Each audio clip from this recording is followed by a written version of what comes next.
ಗ್ರಾಮಾಂತರ ಪ್ರದೇಶದಲ್ಲಿ ಒಂದು 100 ಶ್ರೀರಾಮನ ದೇವಸ್ಥಾನಗಳನ್ನು ಅಭಿವೃದ್ಧಿ ಮಾಡ್ತೀವಿ ಅಂತೇಳಿ ಬಜೆಟಲ್ಲಿ ನಾವು ಮುಖ್ಯಮಂತ್ರಿಗಳಿಗೆ ಪ್ರಪೋಸಲ್ ಕೊಟ್ಟಿದ್ದೀವಿ.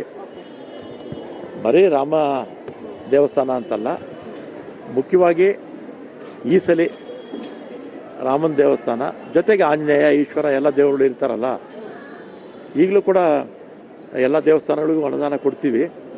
ಈ ಸಲ ಪ್ರಪೋಸಲ್ ಕೊಟ್ಟಿದ್ದೀವಿ. ನೋಡೋಣ, ಮುಖ್ಯಮಂತ್ರಿಗಳು ಬಡ್ಜೆಟ್ ಇದೆಯಲ್ಲ, ಎಷ್ಟು ಹಣ ಕೊಡ್ತಾರೋ ನೋಡಿಕೊಂಡು ಹೇಳಿದ್ದೀವಿ.